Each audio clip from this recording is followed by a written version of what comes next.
is Boadu TV. Truth and integrity.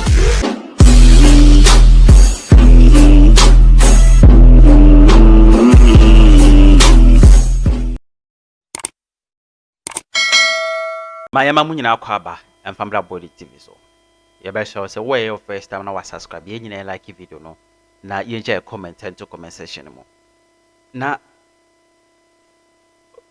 suspended Chief Justice Madam Torkorno Araba our friends and chop phone share mu tre the entire NDC for person mu yini di fi edwana so.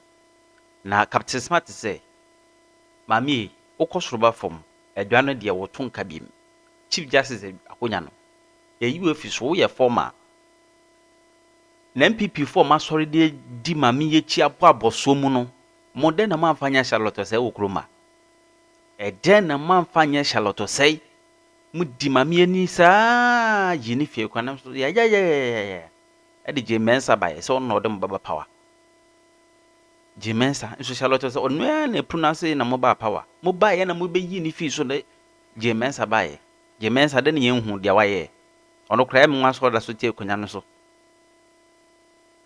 Captain Smart no we chiti just gidi de nya sanketo kra hwe ne ni bida bere no ese o abe na yes parliament so pass bills bi o holiday bills bi ne hu ko ne bai muntaka e de akwa ma pass nyina e de ese ndroma na o mutin kunya so sa o mo de mo pa bibia pass ya o mo na o ahomachi nyina no pass ye na matimi aba form kakra ebusha adentina ya de nipa ne bi adwene o so mo ye nipa che ye wo Ghana ha ni na enem bebusa questions o ba mi wo enkomo enketenkete bi wo ho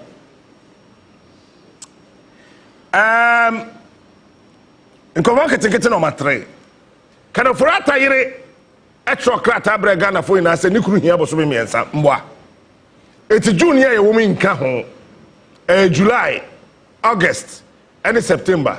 September can offer Oma.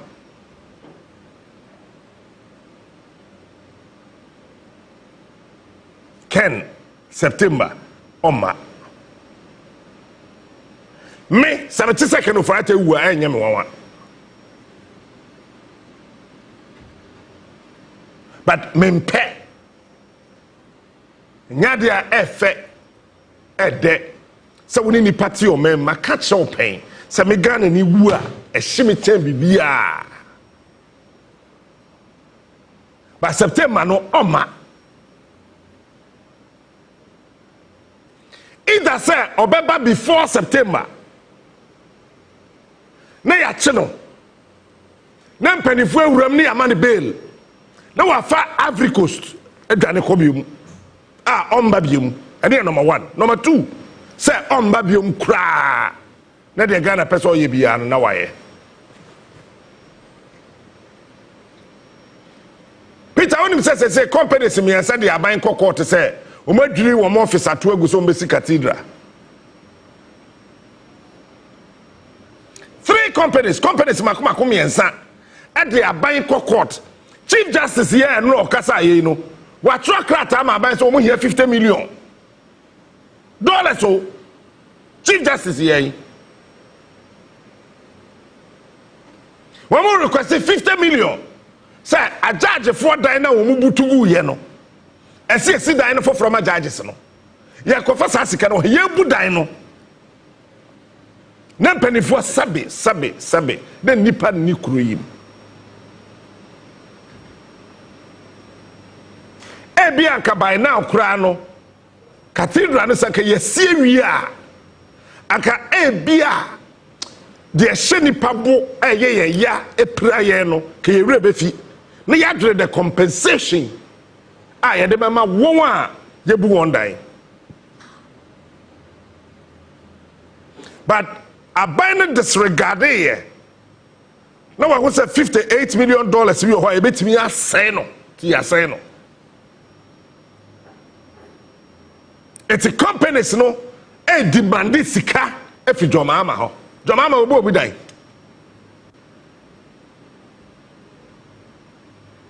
Kwame Mahama we budan. But you see, I dey be what governance more. Matna se adwene ho amentiase ye say governance is continuous. Amembo ntoaso say you we contractor na bind do car. Captain Smart so by say otoaso no tua come out. Majetu, but sa ban no kwai na say Captain Smart e ba no odi nsamfo a ene ye nan. And what mean any party or men politics inti na ya say obi asay o manager pade bi obi am o man sika bi ahye obi am o man ni onyam bi ye de twitwi fam ye ti sa nipa no abusa no na ye dida sama na nkrofo bi so asore akwa hen say ye call police headquarters ebi ma akojira NIB ebi ma akojira hen say ye mpene ma sa nipa no ye nche no really. What him say? And then me pesa Antiama, Antibi, Mr. Niama, Mr. Shandoff, Mr. Ma, any board members won't fanch me. Sabi, ya won kwasia fo krum ha. De wadi e wukura no benyo bi adinachi. Eni pa wakum nipa o. Obi anim. Se we wafatuo pe wakum nipa. Sabe ye benya nkwasiafo bi edi won achi sa anya he anya he mewa eti obi fa oman sika esei oman ejapade a yemfa ho ade a yedi ekyire na se oyan disini Chese did a chi. Or young pipini, it has said did a chi. Pacho, a day in the high. Mibusa. Share and never home. Make Kabi be a say. Ya bought in Takona we and Kamanoba ya bruta. Some betra no pa minim de you. So what do you say me mua de? I am going to so captain. And na me Miss Nancy Peter, na me Miss Nancy Bonkomo. Or say Captain, guess this slow water. They don't know the other side of you. Yes, I don't want anybody to know my other side. Because I don't for baby guess no. I know this is me no. She say K ya na eko. Unhunu we tire what they are no wafansa. But the reality of the matter is that then tina sese nipa oba wo no feel memua etimi hwe nyame anim din ka kire me kwadwo smart say ya ma me $14,000 seven konkodi na me call element me ndi 14,000 na me di fia bi me de aka na ba sa sika na sese wudi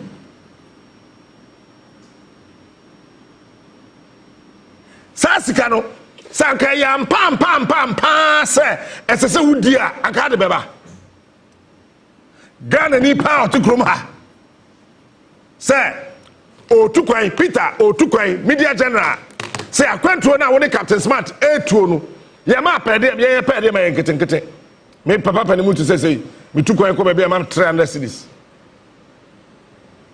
ya ma Peter 150 prof ye man 100 na sa fa say yakwa axim ne yakwa akodi 3 days azim yakwa ye free ha Tuesday ni akodru Wednesday ya show, Thursday ni ya show, Friday ni ya show, Saturday ni ya diatwaso, Sunday ni ya diatwaso.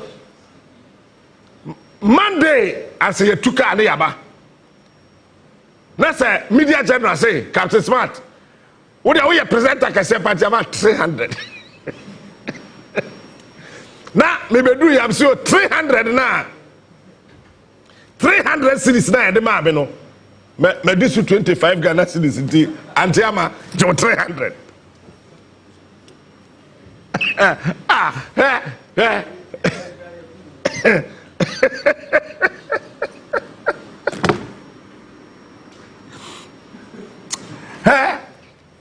As I say, starting here real. Well, what about the say Ghana for 99% is fake. I'm telling you, we are fake.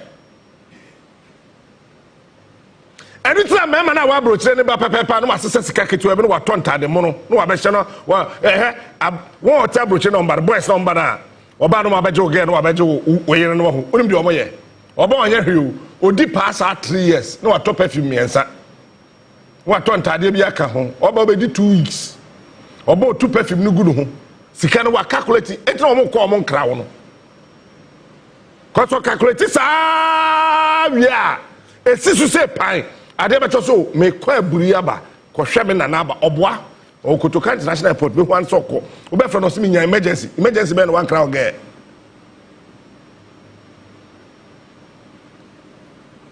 ye na ye fake. I'm telling you,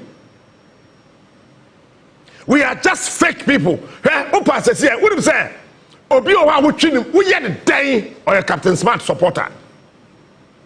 But says here, me make no credit to say wo di bachi na wo pemasem wo dome wo support me a jajimi no man you what you say me say dachi what is a Captain Smart according to say me ni bi sansan fun no say Captain Smart akoye bi na wa sori na wo di bachi ye wa boa jajimi no.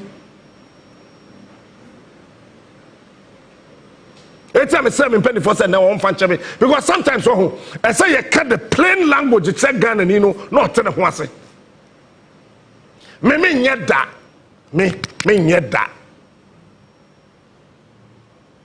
na say Captain Smart Ghana buy sika 1 cedi afa nsem ye calculation no 1 cedi abeda so na wa sorry say ya cheme na wo dibirika ya check Captain Smart ye njano are you crazy me ko fa ban sika no na wo ho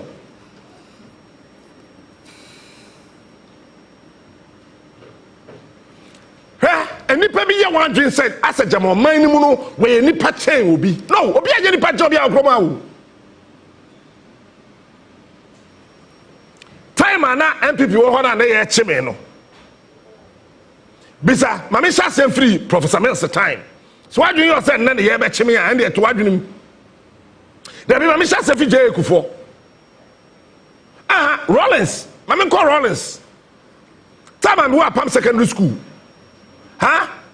Nana Atuata no a central regional minister or ye chief of staff kakra Rollins time 1999 2000 you check me 2 times as a student let me wa Pam secondary school kwa Pam secondary school na ko bi samase then you check me adentra me say me my political party be my campaign our campus because that time Mrs. Esther Hamilton or your headmistress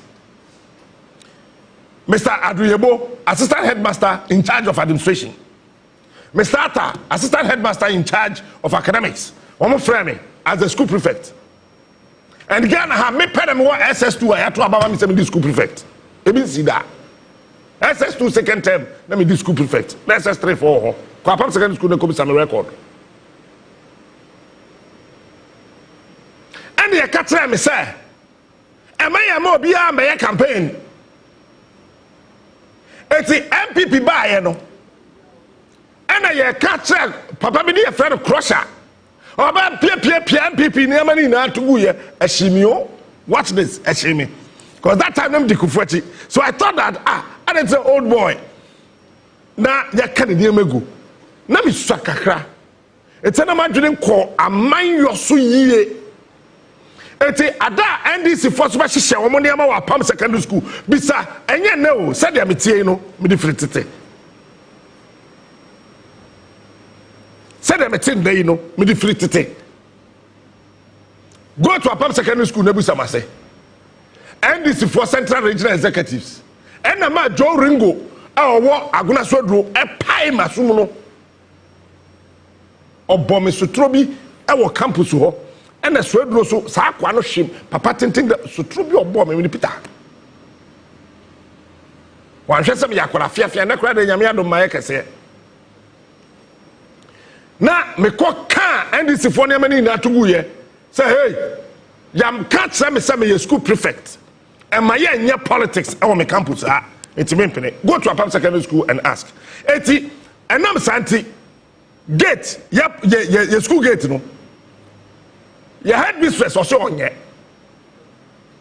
Your sister headmaster one year gate no. Obi anye. Eti me ana me told me hoso na me kote concert concerned student association.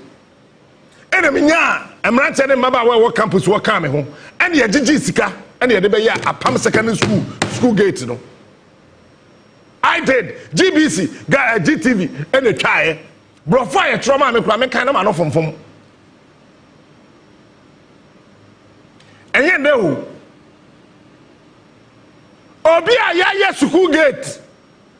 At school, ade achenya. Yes, ye hear me district assembly. Me ko ya na post for to ne ache me. School ni o. Me fi go mo tachima na me ko school wa pa. Ne ya ache me. Peter, ya ache me school. Ya ache me district assembly. Meka. Any apa krum police station. Adentra. Me se men pene me yanya politics or campus. Nanka menim say Esther Hamilton be defend me. Mr. Yebo be defend me. Mr. Atta be defend me. Baba nyo be defend me. And a crush associate no kagum. There was only one house master. Your friend Abebe no house 3. And when me fi ko di school prefect. And oba me nchen e police station wo. No person me ko to sell. But obi am wo SS there o mo check me fiera no mo hu me so mani mi say dey tie sa adam dey yini o etu o mo hu sam ya kwada o sam ya pani o etase ye jame so enye ye because order from above. Dr. Kwame Adokufo tie so hu na ado na mu no tie ase akufado oto ho onwu yi bisa akufado apart from Mr. Ahinana, one man be either a handful or Ahin Mirafi, no NPP ni ho. One will both chi about police station ho. And they been started say wo ye course. That time na wo be ye call I do trip pole no ten. Yes, a friend Mobitel. And almost fair and bisa Apam secondary school and Apam police station. That is what brought Nana Dankwa Akufado.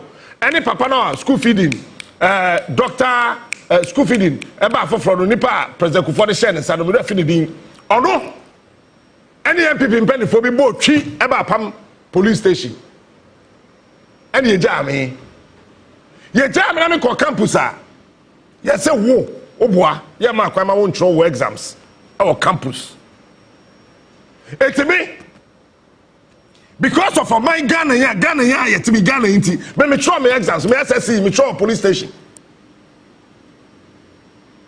So him SS3 2000 me be read my exams. Me try my exams, final exams. Ewo police station, ewo Apam police station. E ho na me te post ni e na no invigilate me. Etini your papa be a friend dompre. Ono na now yes external invigilator oba campus ho ori e no bi say or check a list no one index number bi sa branch no hwehwe na ohunu and surprisingly na me index number no part of it my birthday and almost so sa student no or throw exams no e wo police station adentra or say o makwan me ye politics e wo campus. Saturday no so nyame na me de ma me hu Esther Hamilton Aduyebo ene Mr. Atta ene de ma this Saturday ni share nsa me implement we ya na yi mi ama me ene na ye be yi mi ama eti we your ba we ye be ma na we yi mi ma nyame nwanwa SS time ye yi mi ma me to asa na papa ne ba sa ha ada na wo throw exams for police station ha ene o ka che police for so we na free me hu. Hey Peter, me come be a metro exams. The police for 7 and they come here. They wanted me to fail. Apart from mathematics, any elective master, me and me Hokoye campaign, NPP, I did not fail any of my subjects. The least I had was C. That was the least I had. I say ade me come as me na wie no say hey ben kan bi nchira ora me say ade no come asem bi gu masum na me ka chen say enye anu ntina me wo ha say anu ntina won so ba ya de afiri akọ na akwado so bu afu me me say enye anu ntina me te ha wo say anu ntina won so ba ya de a masa get out from here. It's me tia me say me pese me try my exams no and the police for by say what is happening them say there be o masa pese me try paper papa o man free hanko enye na o pese me can be kire o yes me come a story na kire o no I want to tell you something.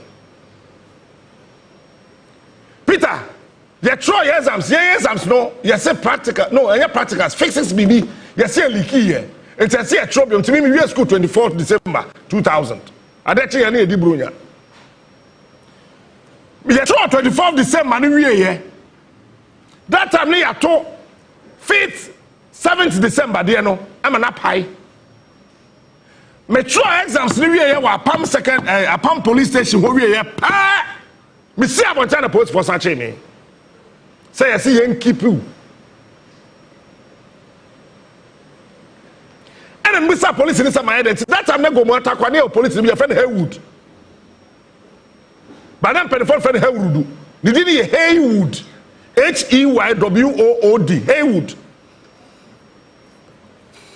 menim nipa obo na mane me hu yan se wa ba ho but onu beduru ho no na ne post no so check police for that ho ni nyina and I say my fast na dey na why because Haywood no say me in school a on na dey me ko ogua me heavy no dey me school oba police station ho no say senior mine aba beduru a o sergeant dey na be he spoke to them me hu ne ye ne ye jame and ye di me sikam ekodu apam junction me do apam junction no na car bia ne ho anajo me nante ye from apam junction to enyame mo de bunim ho wo enim ni nim I walked all the way from apam junction me de me nine me jam chop box na me trunk enemy because of Ghana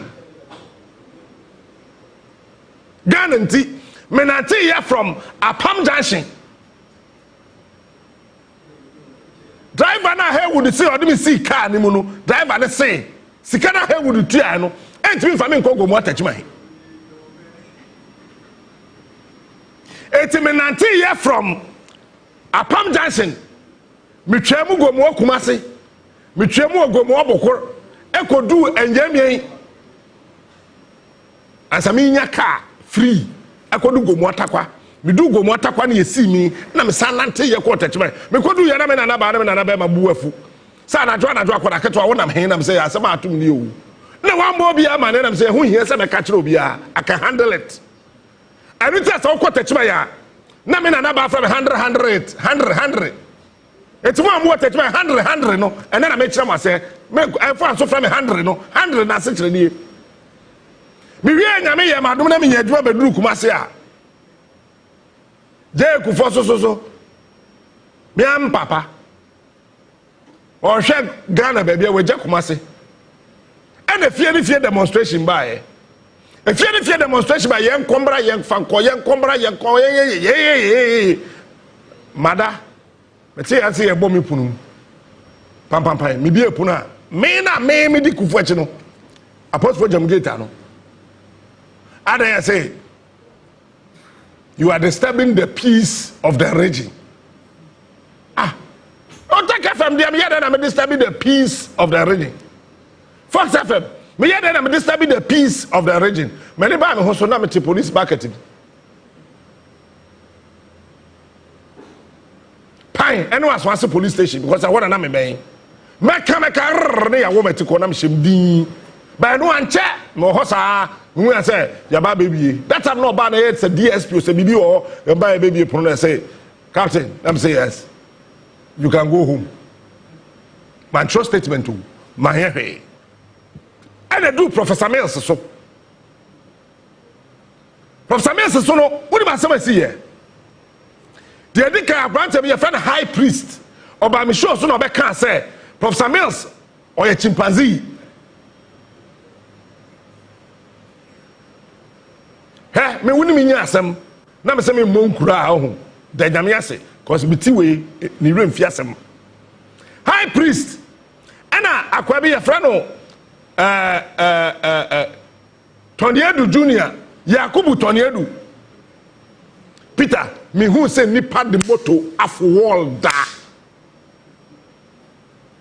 ye who ya say Yakubu Torniedu moto na otwi no ho Peter la ila illallah odu compound woni atutu gate ni nam enti no bia nya ba bia nwram at pru ti krim no the moto na af wall no ehuri yesiko Sami kese de me disutro ba 3 cause high priest ehwe na yehunu na ya me the high priest akwhye ye washroom asa agro Sami kese de invite yen to regional police headquarters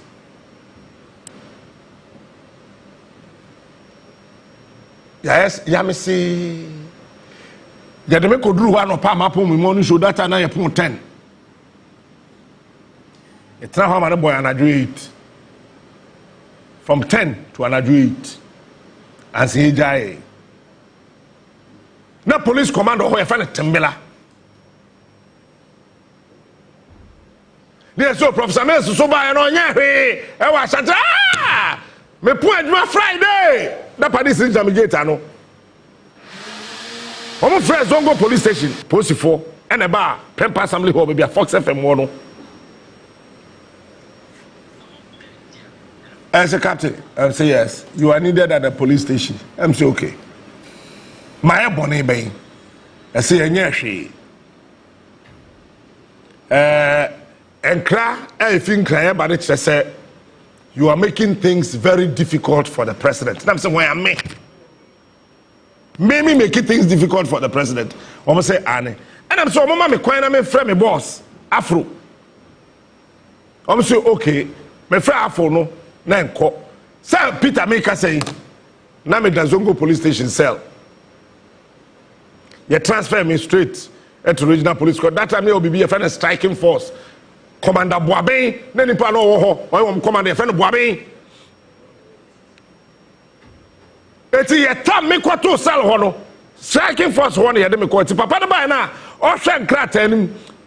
Charge officer of the station ho no, wo wa ye de wo ba o moda cell no. E no say na abante we mo de na kwatum. Me hwe charge book no ma me wo hwe wonanim, then o ye nta mo de na abatum. So ye Zongo police station for na ede ne ba nti ye nkonko yi no. Ye kwayi bi bae na be me ni de kuna me ye o friend Zongo police station me hu de ye ombrofo bi nsem bi den over ba bita fa den nse hunu sa me o se kanta back ha Peter me ka bibia me tra kanta back wa ma no ba na 11 na me nko fie nkodai e na bokrom hine frame me phone and on the phone because my saving the book room here. I shall tell you who's on any phone will be asuru near the phone. But I'm say, da, ya the matana can't back. Book room here to Nika from book room. On your henny, 2 phone conda back. Oh, 2 on car. Papa. Any police station was on time. And say, Jammy. Then I'm a person. Oh, be any patch of your from how. Say can wo man we hu ya tete yenye pray ya father to job am time ada adoma fam ya meto bo am ka papa me kan hwehwe ina say 2016 na me ye fa be also then NC yey but that time I realized that there was things which one and never be na cost no na nye na say me kasa Nessa me casa. Me casa. I read it. Ya ntimi antumo. Me ka hwe ya pie no. Asa. E be do akufa do so dia 39 times in 2 years. If I don't tonchen and they wouldn't say story no. Me pesa me ka bi kire wo. Ene ene ya wo John Mahama. Amemo papa say wow to once on hoto once kroma wona man so to so nipa nso mfa nipa once wow hoto once wo feel fine Once I want to make $10 no ho asem because dollar na tem we do 10.29 and not 10.29. Una when na okaka ho bibi say dollar was so. Dollar ni so. The entire dollar need to be confirmed be able to say wuntimi nya calculation wuntimi hu say say ka say no say Iran ne Russia your friend say Israel war no I for no bia na oil no price na because we say see wo mo di komo so person mo giant tokwa ne ade no bia na oil price no stabilize it's a dollar na ka ho sa no but dollar na be ko single digit dollar na be sa ko fom won sa wo aton won say which be sorry ko wo hwe TV or hwe me free o say encheme o so wani age ya ti petrol so dollar ko fom hey then bibia ko so fine bibia ko smooth e okoma. So that time when I was talking and fighting, I said John Mahama and I fight Amano. I was not fighting for John Mahama. I was fighting for this country called Ghana. But your time na me here for about man and I don't know. 2016 na office na na it was Ghana. Yeah, the NPP back power 2016. 2020 yeah, me them declare results no can kroma. Ni awie ni ate ense firi hu ne yeko.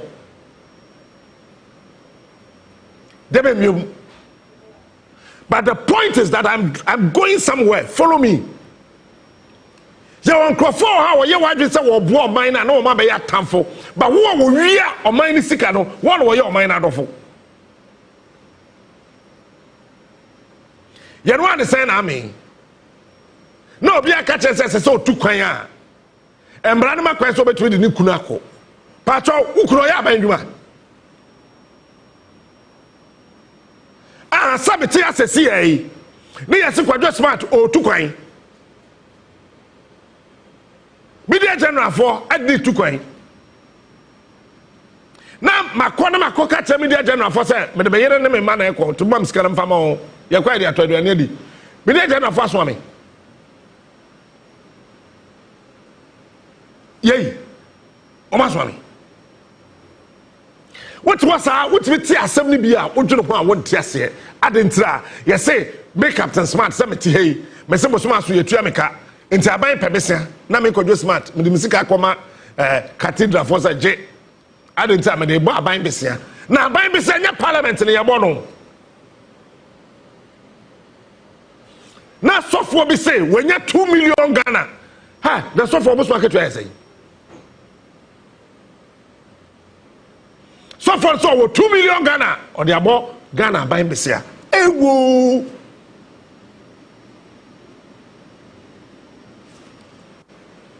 Now when ya asorma asori di echire.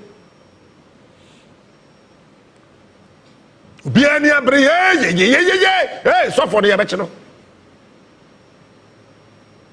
Make we go so for market ya beche so for no. So for no, you bet you know. So for no, yeah, bet you know. And check, you bet you know. Hey, Papa, you better am in China. I don't know a brother. Asame no oka. You transfer 52.5 billion Ghana cedis. Ha! Efi Sashi bank line. You see, account na say sika no koto mo nkran no andru na akoto unknown account. Ogum hotapa. Eti ehwe sa sika na yehu 52.5 billion. Ebetimi aye ankamu. Ekosigo mu ahyem kwan. 1,000 times amabiaka. Yes, Sasika no yehu. Na say your friend nipa na would mirika. Say me ye party ni me komo ho ban. One say NPP before I want to be asemka. Peter onim dey tia. Case na FBI wom. Safari market so ye bema ye on kabi. On san kabi. Another person ye bema bi wanu na kabi. But America kwaye omo de. Omo so omo ye rough say omo kwa America bi om. Say ja won to me case amano. Say won to me obre bruta. Affair market catcher say odi 9 years and oton sase. Eye estate. We check it time no say nimfia wedie any time or say or yes I estate and say we did 9 years. But when you say secretary and come out to be bill mwa. Mewa. NPP from 24 okrom hadaya ye boy brewie. And say about politics him it's no be any dying krata e kire no mo wuso ma kwotena from wa bra na ni kwansa wotena fam no wo bu say no won't be case ni ye di akire a ye ina ye nim begu ase cause case no won't be first case we enya Ghana ban case we FBI America for case it's e won't me no afa na Ghana de na ye be chi no kwa na ko mu no ye nche no afa de ye be chi no kwa na de no ho yete no contract no kwaje ye e me transfer Ghana million edema no a wanye kwan no yanchi no afa ne yabeche no won't be first case no FBI case it is a wuti e kire no wadwen yo say hey sorry ko de kire o sa akwa ba ko no akwa bi so e dakati ni o sa frafra yen ba frankrofo afri boku me de kusasifo ba eye kaka na akwa na sense kire no patch o se Ghana for me kura me ye boni a post for me ko ha ko ka kire obo na akwa ne kasa adane afa ma ke ko tra fam ro no shoe asa akwa da boso nsia o wea what's o majaika aso majaika den tira o mine say ya enema essay o mine no yem pese ye beka ho asem. Look, and now I'm a Chief Justice. I was, in fact, a do baby no. I'm say, ma. The suspended Chief Justice, men can say, Yan Pamono. But I check. I hear a swab by September, no co, ma, we be co. Where do da? Ma, we be co. Anta araba you will go where one and sequando eroko any da osre ibinum was then say or resigner another say or retire mo baba in there ne benefit bi an nka is it the country or your benefit?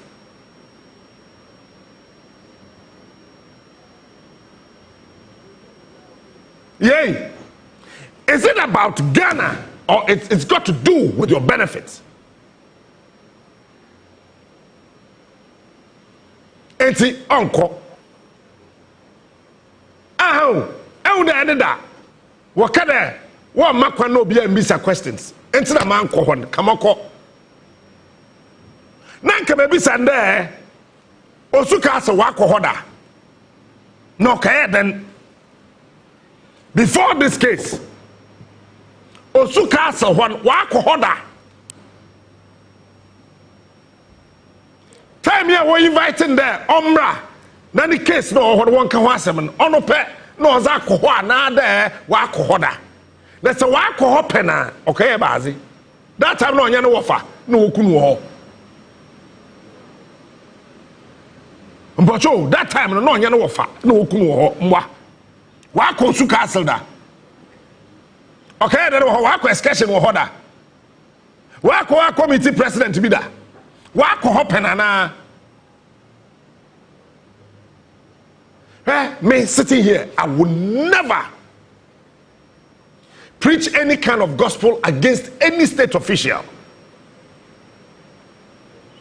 But if not for anything, share the course between Supreme Court and Parliament of Ghana, the judiciary and the legislature. That alone is enough grounds for whoever to go away. That alone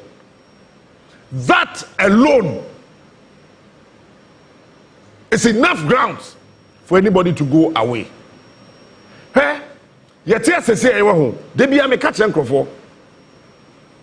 Sir, who come baby no who say yes, so be so. Many wadrin say, I didn't nipa na yena no, who ye be at the becho.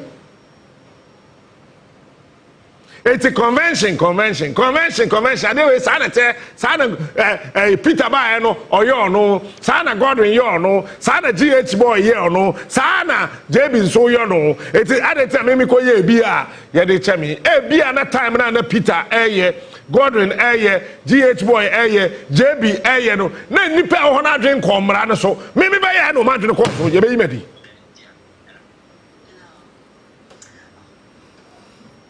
Ye be yimadi. Once my niece Adam who say why it's a Captain Smart.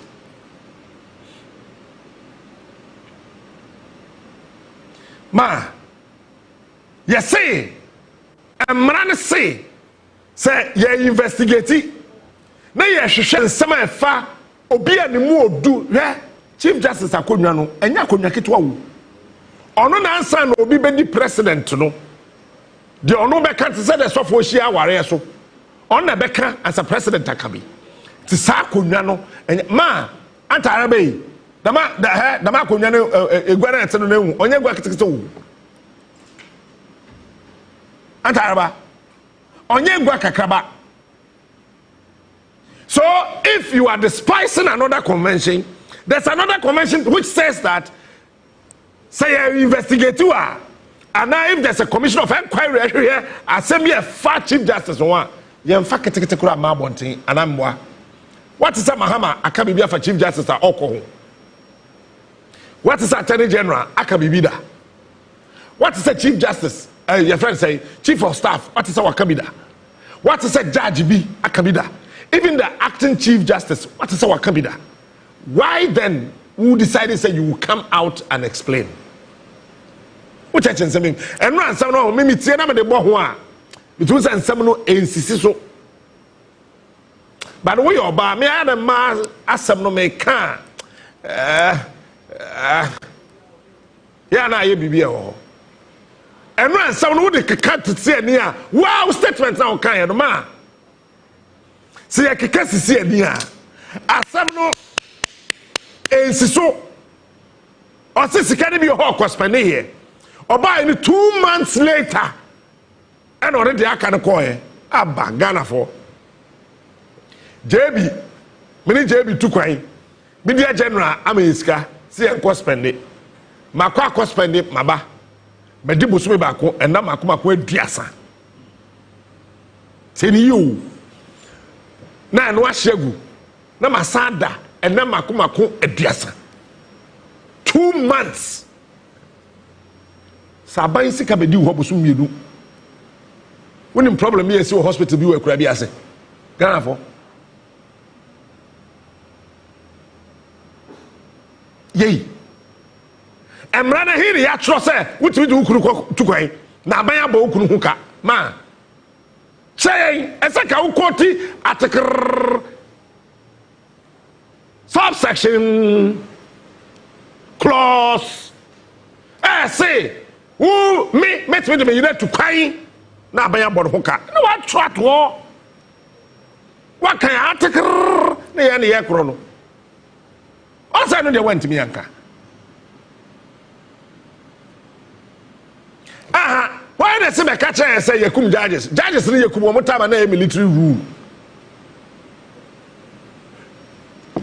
Kufo Rollins so tra osuka so no di president mwa Pacho, J. Kufo, or try the president. Ghana for country me.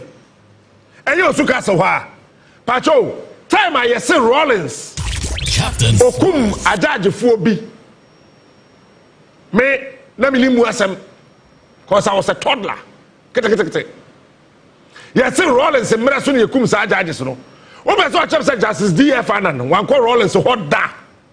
I was to castle. Justice DF Anan. So be a speaker, moi.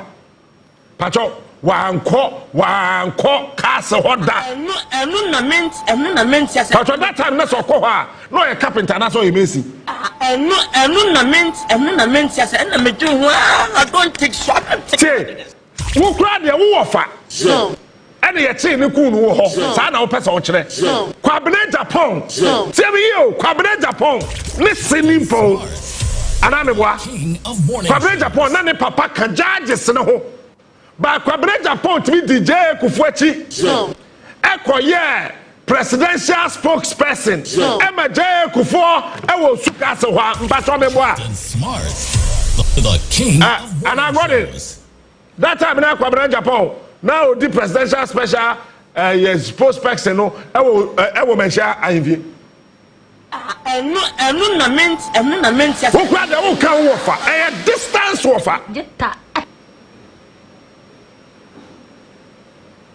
kwabene Japan ni papa nimpon ni se nimpon aya na mpanifo ni bi ni e kasa wo mem ha owo ni ani die kwaso ma mentwa iPad nsinche wo hwe mani ase na me kasa hwe aya na mamo nya madwen se sabia buru sabia nyaado wonim nyansa chen o nyini na mo yina chen ene edi obuo ba mo position bi na mudie ene edi ani die mamo kwabene Japan o the presidential press secretary e the same osuka sempato mo the king of morning shows. Did you at any point in time hear kwabene Japan rationalizing his father being killed or being summoned at Osu Castle, same place the Chief Justice was talking about yesterday? He is smart. That because my papa had a call here and whatsoever happened to him, it's been your presidential press secretary. Did you hear kwabene Japan say that? I don't take short, I take madness. Why are we picking and choosing? We are garnishing and massaging certain issues to influence the egos and then the emotions of people. Let's say, you could have the family and to be investigated too. enu na ment ya se na meju ho enti be asem no ana say ho na your friend crofo ko enti no enti maame enti asem no yemfa ne say yampa say nyampa enti be hwehwem say no fa ko su castle Captains. na no ma ho na ye che wo mo as slaves Jamie meboa. He is smart. Eti ema otumfo nko Cape Coast because otumfo say prempe ya chene to Cape Coast Castle at Cape Coast Seychelles. Eti mo otumfo nko Cape Coast. What kind of analogy is this? I don't take short. No, come home. Enti ma otumfo nko Cape Coast because asante hini bi a watwam ko ya chene ko to Cape Coast Castle eti me otumfo nko afahye otumfo su ko Cape Coast so sai ana wanza otumfo ko Cape Coast wana apakam so da apakam when fra kente so fra to dum ano fra kokko o fra kwabe ano fra birisi eti ya ti chami bi ato eye Cape Coast nti mo otumfo nko Cape Coast ayana me trust dina me ti analogy da mpanifo ne bi ya antaraba sister arabe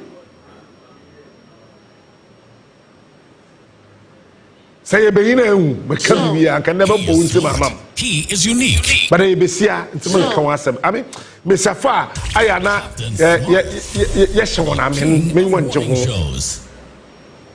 empe. He is smart. He is unique. He is the best. Hospital bi okrom ha. Obi papa ko wu ho. Ne maami ko wu ho. Ne yini ko wu ho. Ne ba ko wu ho. Etwa ne ko hospital ho bi. Enu na ment ya se na meju ho I don't. Na why na ma obi kwen say president say ye hwehwe wasem mu a wo na obekere baby a ye kwen hwehwe wasem. Bibini Why na say samra no okrom ha. Toda ya. Anta araba. Toda ya.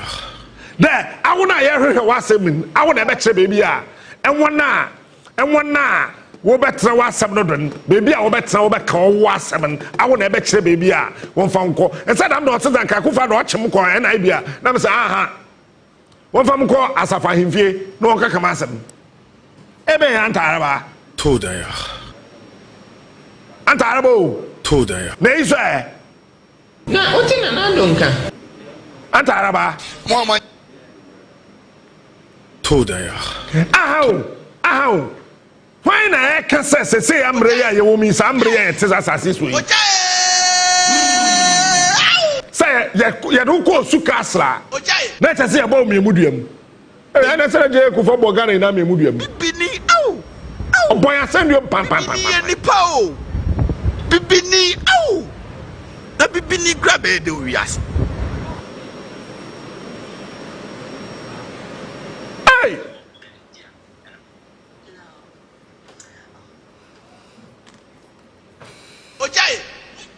I mean, yes, Remo. Eh? On mine, yetimuno. Hello. And your beard back for the old. And you know, you're there. Eti, a more being yan who saw your nipache obi. That be. Your woman, it did to me. Article 71. Ya jatum, ya chassia. But ye pamacho obuoni ani die kwan so mo mane nkwa nkoye te se sabe so bi nko school a to da ya oro de sabe oya ade bi Burakadesh e pamacho mo fa ye nko ho anya e be kansem bi ahenu Yehuwa Eckhart ahao me pacho date na mo kai Matthias Day ana na monka cha say eno de be kai wo yawo maame ana na monka say no be kai wo yawo enti saa de na ye de kai ajaje fo na ye kum won no mundi saa da ne biom enti de bia mudi saa da na mo ma pa cha say mo kai abusuafo wo kum wo ma de hye no so won de won di yawo ana what is the logic what is the logic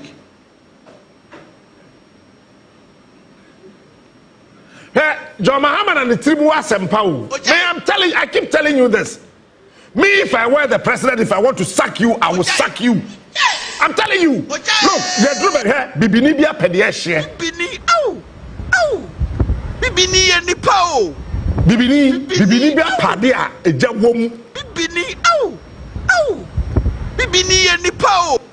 Akufa do nyekrom here na yete.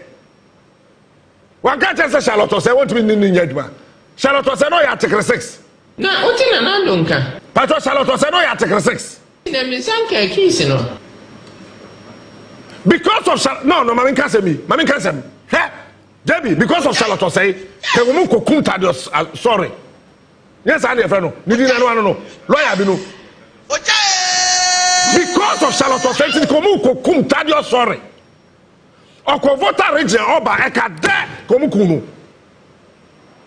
They wanted to crush him and kill that innocent lawyer. Why? Because eniema ekwaso ewo isi hono.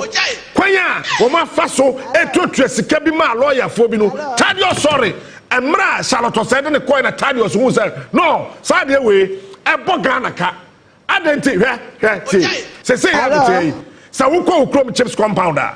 Sika e beje wo no. Pacho Obasi kokolebu the same scan here. Hello. Tadio sorry could do easy. Charlotte Osei the course say the legal department and reform department in my Peter only masama na ho. Say easy obi the easy core circuit court. Sika omutu anu the same scan omutu Supreme Court. What be that? Apple.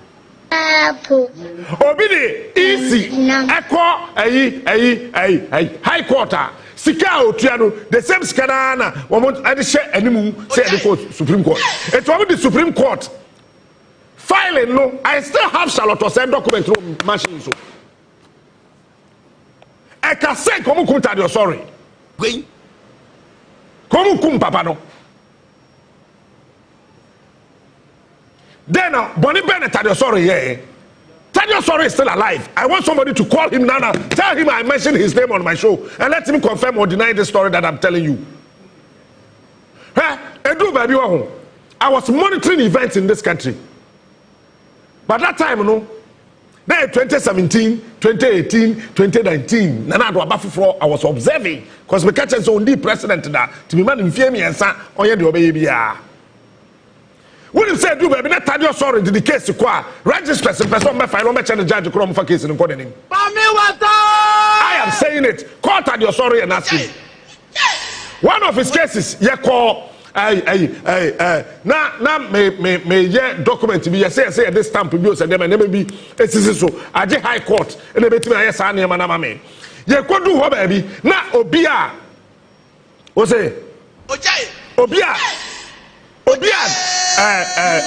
Tadio Sorry nipa I read your friend say you can say one high lawyer one higher lawyer no na case the judge assess the kono ye de kobo ha na de akobo ha ye de kobo ha na ye nya judge in the case remember no why because Tadio Sorry echo is no also corruption on pay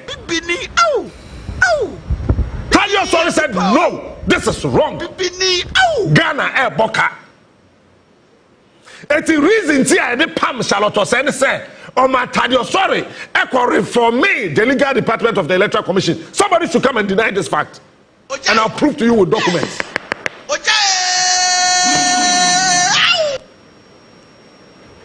Tadio Sorry said no. High Court will file cases. Secure budget no will function Supreme Court. I didn't tell my idea in our pay. Intimate say. Then Tina say, your friend say, easy any case. Lawyer now who dey any munu won court. Say state institution. Nippon one but down me article 71. They were not going to court. Mr. Tadio Sorry. And easy for Nankasa was shocked and surprised.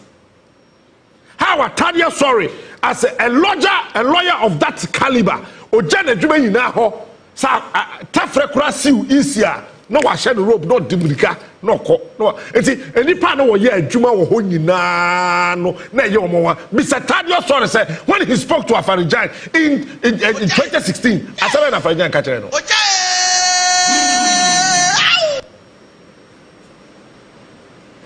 Mr. Tadio Sorry. Somebody ewo easy send Tadio Sorry text message. Me person me body 10 times. I monitor every single damn thing in this country. Jimmy Semen can't watch them. Because my catch on me. Bisa gabi o cheda ko so wu. Wawu. That's what gabi wawu. Asante be dey to wawu.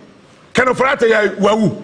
Bisa am say nchemu ho wo yisi ho no. Maybe o mu fie no no invite me ko ho den e ko so. Me nka no hande. O mo ye memo mbra bonten. Obi a to behwe. Me when you call me now wo ka sama M1 Ghana ho metie udi na ma ye din na ma soro na me ko e wo mtirim papa bi na ogomo tetewe fe no pani ya o ma abre o to bicycle na o tro o de plywood shape fifi ho e na o tro ho e wo mtirim na sha Tadio Sorry jana adwuma court sa e ma yisi fo no kwa bisa sa na lawyer we nya adwuma ye wo de yisa na wo ni ma Peter wo ni ma dia no mo de yisi ne ye. So one court ne fine easier. No ma kopeska no. Sharp no ma kotua, no ma to share, no ma di. This is why and how Charlotte Osei was sacked as the EC boss. What is somebody saying? Let me see if I can my search it. Them any petition against the chairperson of Electoral Commission, Mrs. Charlotte Osei. Responses provided by Mrs. Charlotte Osei to the allegation. Let me read one to you. Claim number one, I'm the boy Charlotte Osei. I'm say, Madam Charlotte Osei, the chairperson of the Electoral Commission on 30th June 2015, assumed office as Article 71 appointee while still holding office as a board member of the Ghana Reinsurance, a public company, contrary to Article 44(4) of the 1992 Constitution. When the issue was raised, the PRO of the Ghana Insurance confirmed that she only resigned on December 5th, 2015. You appointed me. 2 months I have resigned. Then you sack me. I am asking Nana Adudankwa Akufo-Addo, time Nana Charlotte Osei, your board dinsa or your easy boss no, but you're not called Ghana reinsurance for board meeting. She never went for any board meeting. Obi so say sika emi kwansa meje e dia mama me di bi aka bi 2 months na me di aba on the man nko.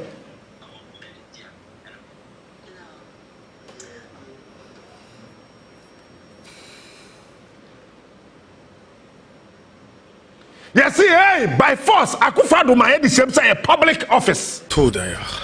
How can you tell me, say, Ghana Reinsurance, a limited liability company? Hello. The shares are held by government. It is to be a non-executive director. How can you describe a non-executive director as a public office and a public officer? And you say the public Charlotte Osei. Claim number 2. I did Charlotte Osei. Mrs. Charlotte Osei, claim number 2, was appointed as chairperson of Electoral Commission of Ghana whilst holding office as chairperson of the National Commission of Civic Education, contrary to 1992 Constitution. In fact, it was announced as a swearing-in ceremony by the former president that he received her resignation from the NCCE on 29th June 2017 before the swearing-in. It is a president in resignation and say yes swearing in. Yes, Captain Smart and Boadu company CEO. Me a morning show presenter ewaha. Na ye best swear me in no. Me the crat akwa say Juana me ye wonu ya han me nya bioma. Na do see on tia say Charlotte Osei resigning here. And na me answer yes swear me in to we. What are you talking about? Claim number 3. Maybe you don't know. Me hear come how my din ya na me hwe me maybe din na ya mesre. Claim number 3 Charlotte Osei. Following her appointment as EC chair, Mrs. Charlotte, woman 24 said no Quran so. Go and read. And I called Asante Mediato and I said, boss, documents now more the man say and Charlotte say why no. Paragraph 3, man for say na Mrs. Charlotte. Why you friend Mrs. Charlotte? Why you friend Mrs. Charlotte? First Asante Mediato the busa no every when you stroke into the referee. Told her. Shamaki Shrai Yehovah. Mrs. Charlotte compromised the independence and neutrality of the commission by arranging for 2015 V8. 2015 V8 arranging. It is not that she bought. She arranged V8 Land Cruiser with registration number WR2291-2015 from the office of the president for use as official vehicle without going through the procurement process or recourse to the commission. Is this not madness? Sir, Obi Ayaboni this uncle the EC boss. Abraham. Abaina Manika. On Fankoye EC boss. Charlotte said you no one car a year. You must have so 7 months. That's Charlotte said in car.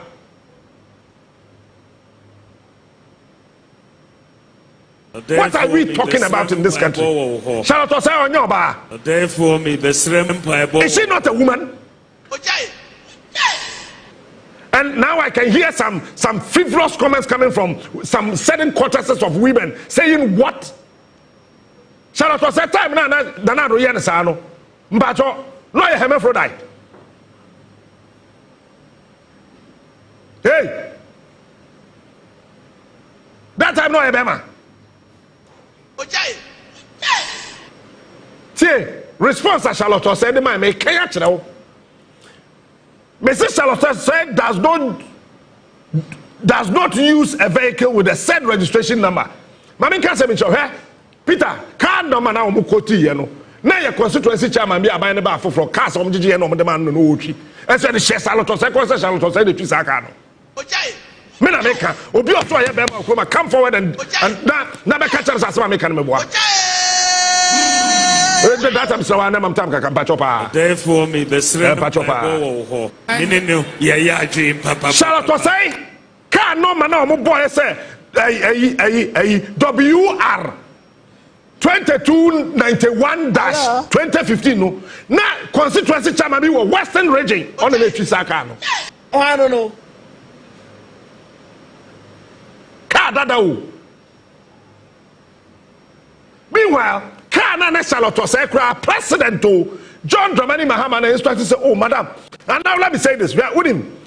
Charlotte Osei is first lady. No. The former Chief Justice, Mame, Georgina Wood. One committee in Kasebi, I will Jubilee House. One come on, say, and we are all 7. And say, Mame Georgina Wood, we are day, who can want some mature. Because me, Mame, no, and what dear Georgina Wood, about my way.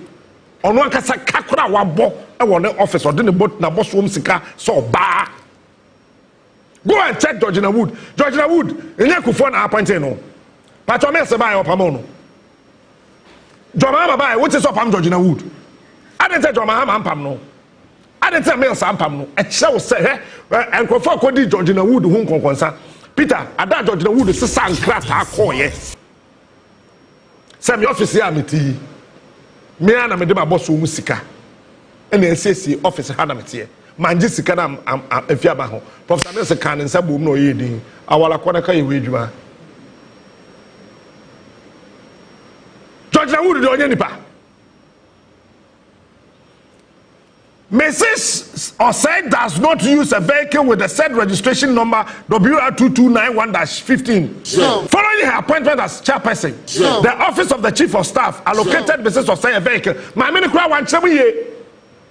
Some common in a course. Now, if you can use such easy boss. Car back some day, Juma say Electoral Commission penny pour down. Not be ni ho. Captain Smart, the king of morning shows. This is certainly not a new practice in Ghana's public service. Indeed, the office of the chief of staff provided and continues to provide vehicles for many government institutions and appointees.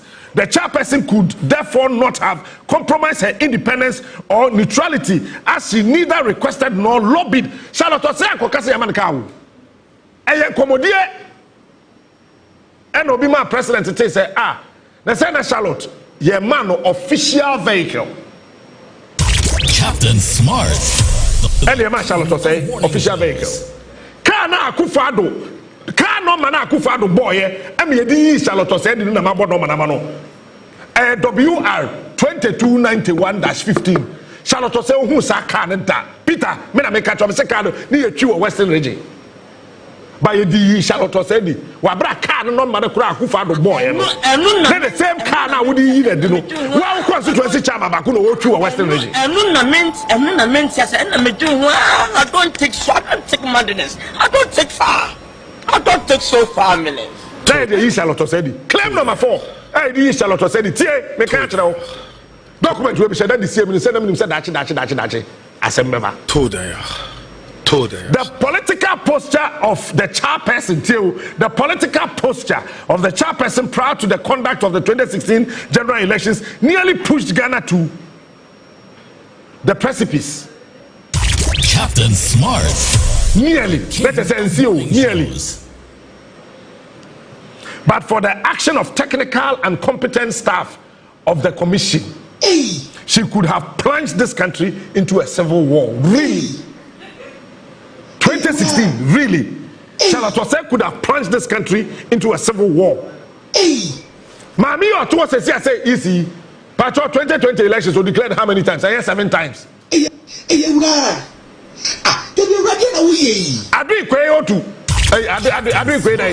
Mensa. Morning shows. Well, when declared 2020 elections 7 times,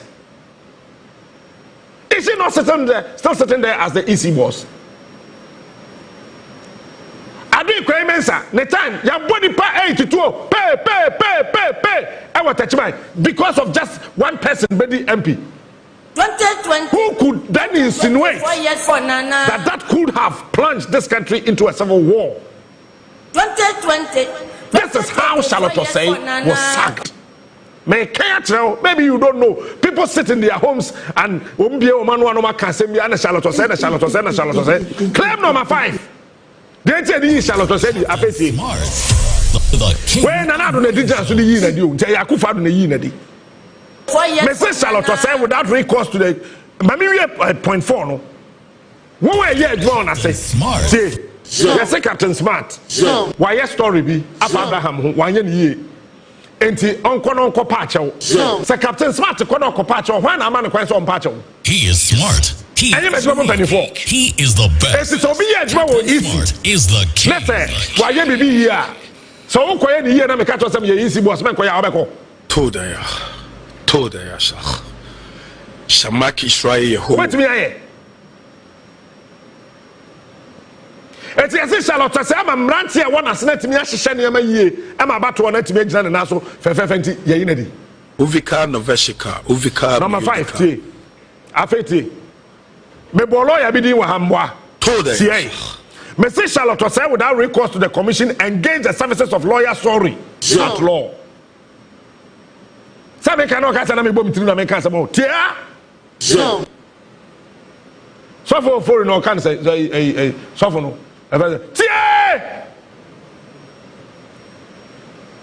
Mrs. Charlotte Osei without recourse. How can you tell me say without recourse? But yes, say yes, me Captain Smart. I mean, I'm a morning show presenter. Me producer ne Godway. Na confusion is here. You person solve problem no. Na you solve I will say you solve problem me show net me akosunti yanko kan che me se nuama ye There's a Masanto Kwana Koso and a company named Guases and Cabane. So, Mrs. Charlotte Osei without recourse to the commission, engage the services of lawyers, sorry at law, without going through the procurement process. This service engagement goes contrary to Public Procurement Act. As at now, there is no formal contractual agreement between the commission and the solicitors. Where's the sorry? Captain Smart, the basis of fees, corruption for services rendered by these lawyers still remains unknown. It's a lie. Sorry at law was retained on the basis of a decision of the commission taken at a commission meeting on September 2015. Tadio sorry. Na nyo no kwa Charlotte Osei na dey ko ye retaining no be dey call dada and ye retaining no Charlotte Osei ba no he na djuma o ye no se ka ya. Watch this. If there has been any breach in the procurement process, then the entire commission must be held responsible. Because meeting now we chair ya we approve it and you're sorry no Charlotte Osei sorry fi mu koya another meeting that time no mo koto we letterhead bi mo kai letterhead bi one sama o be ka say I have seen it, I like it and we love it. Mokaisa let her head no. So she was not. Some perform you na kufa do ball mo pa mo me twa ntroto Charlotte Osei so no. Woman approve it and you're sorry. I am reading. Smart. So follow me now. The king of morning shows. It was made clear at the meeting that fees for litigation related work cannot be agreed ahead, as it will depend on the complexity of each case and the court where a case was filed. For instance, Supreme Court cases are usually billed higher than cases conducted at the High Court. Captain Smart. It was therefore the function of the chairperson to refer all incoming lawsuits to sorry at law on the basis of the commission's decision. It was the function of the deputy chairperson. It was the deputy chairperson to negotiate the fees for each matter referred with sorry at law. Indeed, the same deputy chairperson has previously failed to negotiate fees with previous councils retained at the commission. Deputy chairperson will be trying to Charlotte Osei. So no one to any microphone ni bo. Ma bo na ma fom. Obi fufro ni na di bo ma bo na ma fom enti pampan. Ese yi na di. What are we talking about? Captain Smart. What are we talking? Well, bakubi kura wo kan kura ni obefe. He is smart. He is unique. He is the best. That's a person Charlotte Osei no nyoba. I am not glorifying anything as Obiaya Etia Ghana.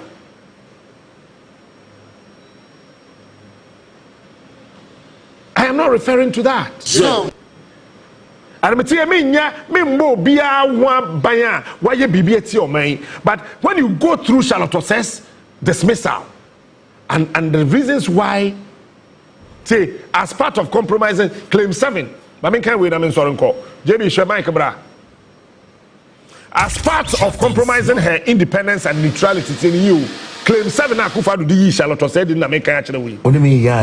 As part of compromising her independence and neutrality, Mrs. Charlotte Osei claimed that the Electoral Commission has been allocated a new building, a new building for use as office complex without approval of the commission. Abba. He is smart. I'm not a lawyer. I'm not a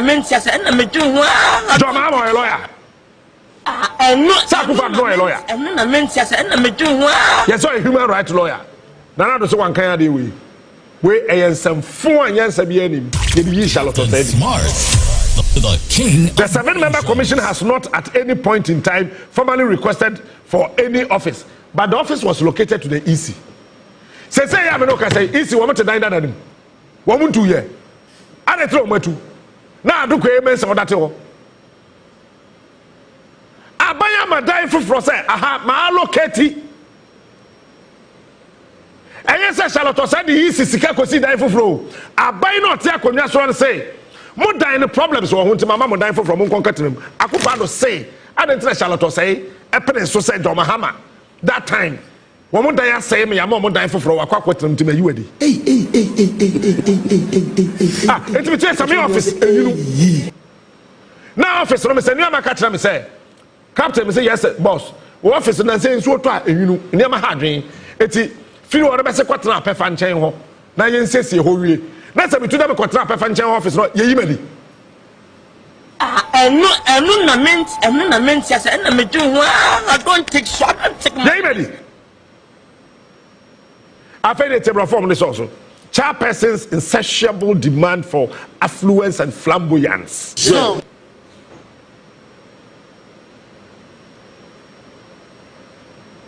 huh? He is smart. A flamboyance. She unilaterally awarded a contract to the tune of 3.9 million Ghana cedis for demarcation and partitioning of the said office complex without recourse to the commission. Say I know because Bank of Ghana.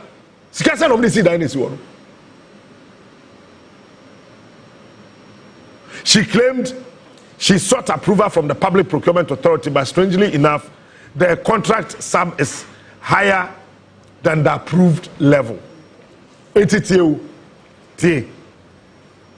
Dr. Time that's not in Jay.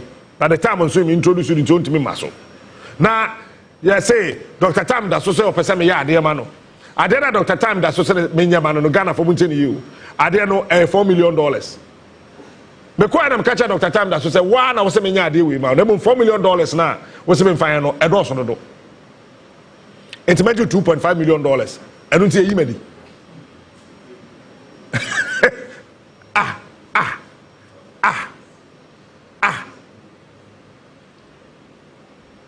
Charlotte Osei the response to call you know. I could find to say okay. I want to tell you this because of some of the things that I have said.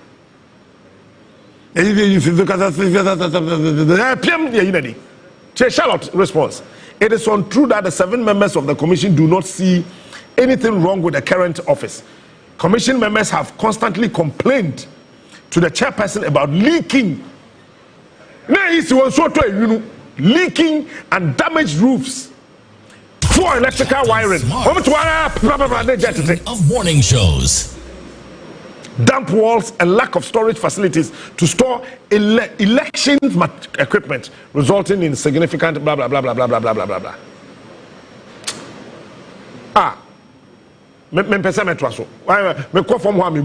These are some of the reasons why Charlotte Osei was sacked.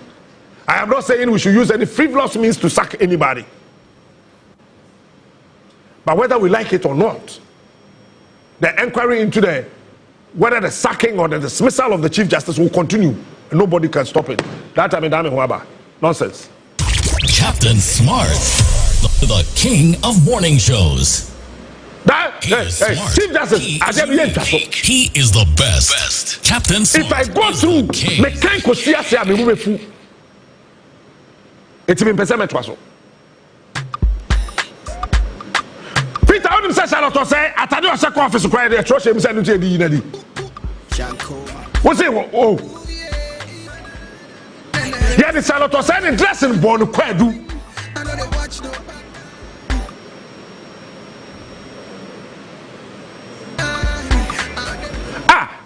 My man here, you know. Captain. And then we have lawyers in this country. They kept mute over Charlotte Osei. My name is a normal sitting and I say an emergency sitting there, but Honorable Boadu with the Odebe school nafi a better understanding of NRA sitting any bills I hold on more pass here. And one of those bills in the year, holidays I hold reinstated. That is Osage for Dr. Kwame Nkrumah's birthday and 1st July, I declared as holiday now, and but there were a lot of reactions from the minority caucus. But first of all, any kind Emma Honorable Kwaba na fi mu. The entire holidays no say it's Tuesday.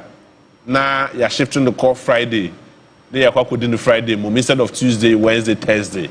Now fi that understanding. We are near Baso. I send them a captain hono mona. Yatwa en common so. Honorable Kwaba. Yeah, no, JB. So no more parliament, more pass bills. One of them is the public holidays at Hodwa. Yomu free mu and I say omo keka mo dem sakeka ye no. Abai we as answer Barbary State. So my breakdown of those holidays and what it stands for. Okay, JB. NRA sitting no a regular sitting. No regular sitting. We see our parliament you're sitting no from 2 in the afternoon to 7 p.m. Okay. Into a regular sitting. And the entire penny for Ayanisano, you say members of parliament and Opanoya Nadodona, especially in first time, yeah, per se integrated with the system now, yeah, making friendship now, so you lobby for developmental projects in yeah, now you're tying in and the ministries are hold on until 10 o'clock and Opano, we will say attendance on Ayana. I look akra nti yempanyim for no ehwese ene yemfa no pa no enye all that round so na 2 o'clock yemrana yemetna so from 2 to 7 to 7 each from Tuesday to Friday. Oh, I see. Nti enra de no na regular setting na enra Let me say baby say ban says the president in Somama State of the Nation's addresser and it's at 2 p.m. no you better take instruction from the Speaker of Parliament. Oh, okay. Na ya disosa Nti NRA ye passé the Public Holidays and Commemorative Amendment Bill 2025. Okay. No Emma ya kwanya na say no ma akwanya ma public holidays bia abanya atwam SSN no ya sign so restore some of them na the titru pa no the 1st July kanena na Republic holiday na NPP aban no buy no ade a omode sa 1st July no equal 4th August and 4th August no was the Founders Day just omuyi Kwame Nkrumah Day no if we hold about 4th August and July 1st no na we observed it but we didn't celebrate it as a holiday and no na ye trans who say akobasa na Ghana bakosem no they are rewriting it and it shouldn't be so because we cannot forgo our past history and no enema yehu ba bia ye free any ba bia ya ba bedru and until se wohwe 1st July ewo abakosem ewo ho a ye pese ye preserve sa abakosem no eno na ma ye gina so a ya sign restore the 1st July to be celebrated as a republic holiday. Now, for media and for no, some of our younger ones omunim the history behind this 1961st July no, which was declared as a republic day for Ghana. abra Ghana yenya independence 1957 na broni na edaso die so as the head of state and I said the president Mefano the sir, but Kwame Nkrumah was the prime minister then. And tina I was say yan kasa yetimi eye bibia eno na ema 27th April 1960 Ghana call referendum say yebeye yan kasa yemra na yebeje yemra tum ne de adidwuma enti yebehwa enipa koto santene eto aba no was more than 1 million, and more than 1 million people voted yes. Say Ghana yankasa yenya yankasa ya constitution. Nimum on the 1st of July 1960, and the ejitu say ampa se ade Ghana ya de ho kra ye be wo ye president who was Dr. Kwame Nkrumah. Na yenya yankasa ya parliament mo friend no unicameral legislature. No say yebenya ya parliament in one chamber. Na fe so yenya ye judiciary omo behwe se ye mra na ye de bu oman no omo ebehwe eno so ho asem enti we cannot forgo this history na yanka se eba we should just observe it ma yenye bibi emfa enkai na so ye hwe aban ya etwa mu no omo ebebo ye no eto nchen e de holiday for eba be she May 4th August ya omo kire se enye nipa baako na je fa hodie ma oman Ghana na ebi mo so mo aka ho enti no e wo se ye hwe na omo nyina no ye de omo eka ho na ye di omo da enti omo de ba 4th August enti enra adwumadi a parliament di no we have repealed the 4th August holiday no this 4th August ni hobi asan at the 21st, which is Kwame Nkrumah ne birthday no na woda no ene dey aye founders day na onim MPP for omo smart the stand say founders no apostrophe ehun hia pa enti omo dey no instead of founders S apostrophe S no omo ye no S apostrophe na che say omo dey nipa bebra abeka ho but ye dey nim say nipa baako ene je founding ma Ghana enti ye dey apostrophe S which is Founders Day, I refer to just one person. Dr. Kwame Nkrumah, and Akufo-Addo, and then Napamfo founders in Libya. So for now, so how many holidays na sisiano mobile baby repeal na for now the repealed holiday near 4th August and on a day one shack 1 day abeka Muslim holidays no after the celebration of Eid al-Fitr no the day after the celebration of Eid al-Fitr no a Muslim holiday which is the shak so say Saturday no omo di Muslim holiday no first omo yo mo Eid al-Fitr ni we na ko si Friday na Saturday be holiday see Friday I think say the interior ministry and our interior minister no our president our side to me say I see Saturday, you know, Obama have on Monday. I know the Omampani was to me now. Before say me call Captain Horn, I want to understand the logic behind say holiday be Tuesday, Wednesday, Thursday. You two every Horn mo de call share you observe on Fridays.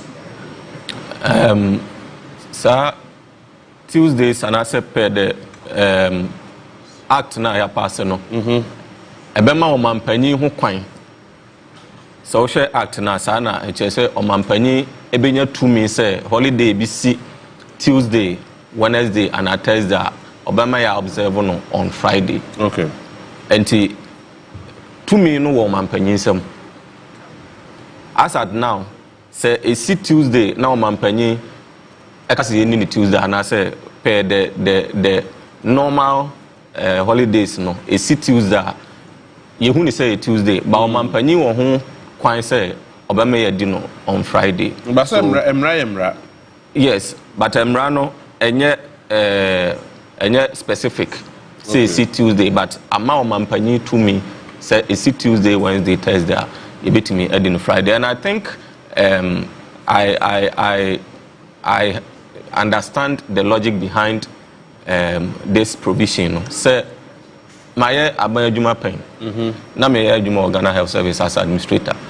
Say, Oshe said the aban adwuma for holiday BC Tuesday and now Wednesday and now Thursday. The following day after the celebration of the holiday, attendance echo form. Even say adwuma for baba kra na time is on the ba adwuma no. Ohun say ka say me fan say until we say holiday see Wednesday. The Thursday after the Wednesday no adwuma unya enipa full house na private organizations and our private institutions there. I think say you can get it, and me say actually hono opanyi bi raise issue say then say private omutimi make mechanism to curtail that absenteeism after a holiday now. Why don't we as a public institutions yes sir? And I think say he was right in saying that, but now the logic and I say the basis for deciding to push a holiday to Friday when it falls on Tuesday, Wednesday, Thursday, and it's a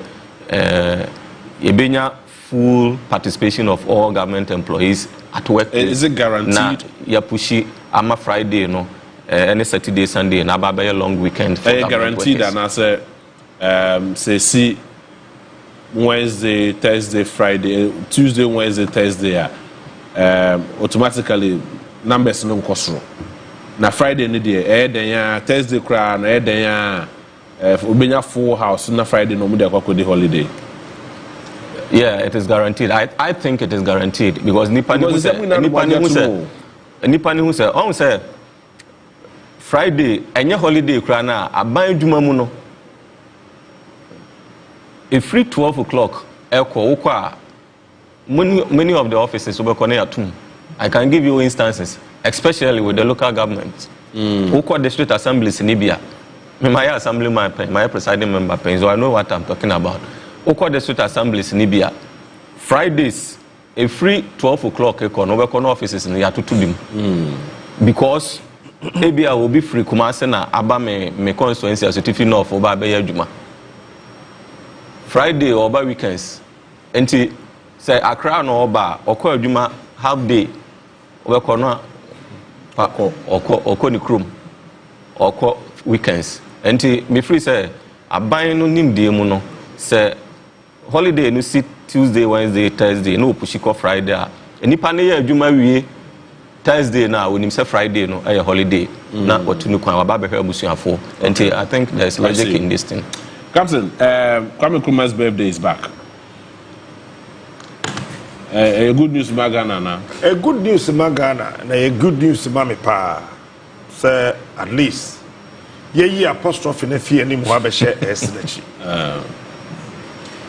Debbie, on the issue of founders of countries under the sun, there's no country was as is one nipa mienu na founder here. There's no country. There's no country under the sun. Akofo mienu na founder. Nipa mienu na founder here. I remember somewhere last year when I mentioned that. Yeah. But say the NPP small boys, no social media langards, no. Now, one more can be about the unification of Italy. Don't forget that the unification of Italy, no. Rome is a country on its own. Yeah. It is a case you unify. You must understand, say, two leaders from independent nations, and they come together to call, say, the friend baby Italy, Rome. And then home because of our sovereignty, yes, your country. But what they are not told China, we share the Czech Republic, the current Czech Republic, and the Czechoslovakia. And yet, one more it's way free her or mine separate. Way free her or mine separate. And the Kabul. Ghana, Ashanti region, in your country. Ashanti region, yes, in your country, yes. A province, yes. A region. Yeah. Those times, na empire. Volta region, Greater Accra, and your country. In any case, that time, na Ghana, you pay independence, no. Na man, anado. To cut a long story short, no. Okofa, Papa no so eno for so yen hwe JB Dankwa de be shame by force. Say JB Dankwa de propose edin Ghana no ma yementi yemfa JB Dankwa any nkrofo bi enka ho no Kwame Nkrumah kra declare Ghana independence no ye hu nkrofo na shefu gujina na chi patona JB Dankwa kan David okay won na mo independence square ho na JB Dankwa kan ho David nti ye na JB Dankwa samre no yare ana so nyare na wedi Kwame Nkrumah ho konsa kira Queen Elizabeth sa mo no anka so hu ba bia Kwame wa no de ti fan wuram 1948 Kwame Nkrumah to Ghana National College the day no yeah na JB Dankwa not London but your friend on tonchain hwe betwe some papa mobra memfo bi fia akonwa mo no hene so papa mobra na bu wofa memfam obi fia akonwa mo me papa hene cause we some papa mobra by force person JB Dankwa Ghana history mo dem kwate say JB Dankwa na here University of Ghana your first history in tonchain we'll come to that. But I'm so happy, I'm so glad. Say, at least Ghana Itimia recognize. Yeah. Say, there's one person called Osajifo Dr. Kwame Nkrumah who fought for the independence of this country and declared the independence of this country. The whole world, Obia recognizes Osajifo Dr. Kwame Nkrumah as the leader of Ghana. I don't know, Kenya, no country say Jomo Kenyatta, and I founded Kenya. Secretary, our Guinea. I don't know how to say Guinea for more founders. Why can't they go? No one can say Joseph Jenkins Roberts. You know, founded Liberia. But I had a say your history no one. Yenya encophobia. Now what's your man more one SCS over your history professors are. Me can't be there to know my bone. No more than what Gino Ashada Koma Amanyuku be say, ye say.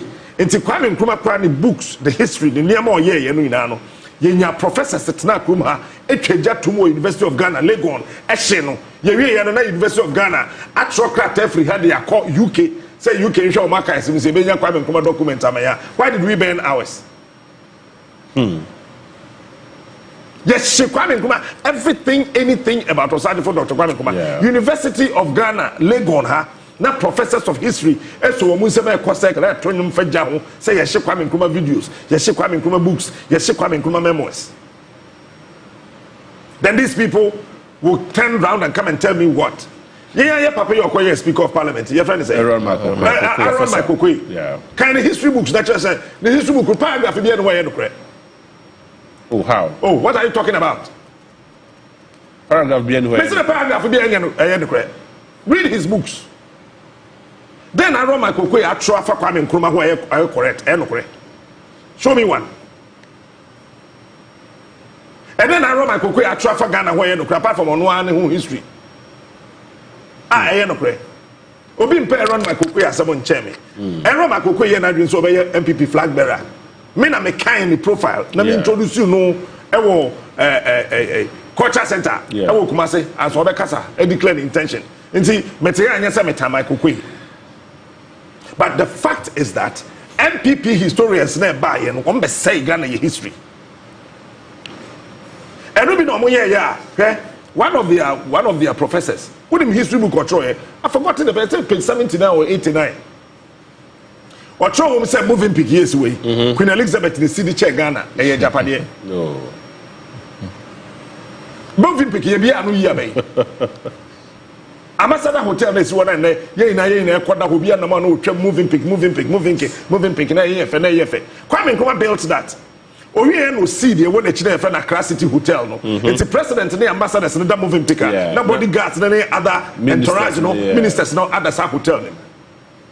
One at all. So I am so glad. Kwame Nkrumah some the other bar. Me now wabuame. And I am so happy say at least ye nyama penibia or train on my abakwasem ho. Ama ye who say your founder bakupe. On holiday now, I see it Tuesday, I see Wednesday, I see Thursday, I never Friday. I don't want to talk about it. I don't know. I don't want to talk about it. Honestly, I do not want to talk about it. I think it would be best see a interior minister Nankasa or the core, to explain to us why. But JB, your holidays in the doors. Your holidays so far is 14. You were 12 months. 14 holidays. You were 12 months in a year. Just say every ocean on average, every month to be a Ghana holiday. 12 months. They have 14 holidays. More than. And you see, I hear people say, America were a lot of holidays. UK were a lot of holidays. Because Scandinavian countries now, Australia were a lot of holidays. Because Scandinavian countries now also were a lot of holidays. But watch this. Can we compare ourselves to America? Only will be 2 bombers. Ghana forces helicopters, but you started crying this. It is on 19 holidays. You want to compare yourself to that person?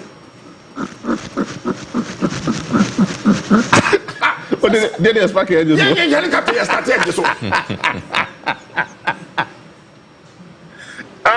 You want to compare yourself to America? Because America won 19 holidays. Australia won 19 holidays. Jessica, the police for the soldier for Australia. Yeah. The equipment, the accoutrements are war. What be the ball mine home by? Yeah, chroma police ni kutato na salute pitetar home. Or the actually or bot one say na pile bunobo. Well, for what to do that. What's the woman for 19 holidays? We should also have the same number of holidays. When he says I will calculate pa ye na JB wo ye calculation na Ghana. Ye kwa adwuma, ye adwuma bosuminsia. Yes. Okay. Yes. You started when I say normal working hours, 8 hours. Yeah. It's our 24 hours as a country. You see that Muhammad 24-hour economy aba. You betimi ya adwuma. Na America na ono or what be UK or what be or no or yet 24-hour economy. They here for no yet to say 8 hours. No when you're HR managers, no when you have to work for only 8 hours. No when you're lazy Ghanaians or quite adwuma na ye mano 1 hour person on your adwuma to us one then the boafu. Overtime no play overtime. 8 hours. It's 24 hours no. JB, we for 3 days 3 days Ghana ye mu adwuma 1 day. Yeah. It's 8 Monday 8 Tuesday 16 8 Wednesday 24 hours. It's every 3 days we are Ghana ye adwuma just 1 day we eno Saturdays and Sundays yam kwadwuma. And we are 24 hours. We come over 48 hours divided by 8. Saying 48 hours times 8 and no divided by 8. Okay, 48 hours. So what you can tell, sir, on minor yetimuno, we are actually not working. We are only interested in pampering. And some of these holidays, you know what it does? A fancy appetite of staying at home. That abaying sharing. How on earth would you be able to convince me to believe, sir, media general hire your way? You say holiday, no, it's Friday, it's Thursday. It's Thursday, no, you call holiday. Friday, do you also mean medba? Because me far home. Now, I buy us to sort this, excuse my French, this penchant for laziness. But this number of holidays are they legitimate holidays I say you observe? For example, Kwame Nkrumah Day, if you are to observe and holidays. If I were the president of this country, a Christopher many holidays 2 days. They should choose between 1st January and 25th December. Choose one. Muslims are going to have many holidays too. Now 4. Munchusu. I don't understand why it's just a 25th December year holiday. Obiba na wawono, mere na wawu Yesu. We are by force, you say a global norm. Urafi, I've forgotten the name of the president. Fidel Castro. Or to Christmas, a shedda moment to travel Brazil.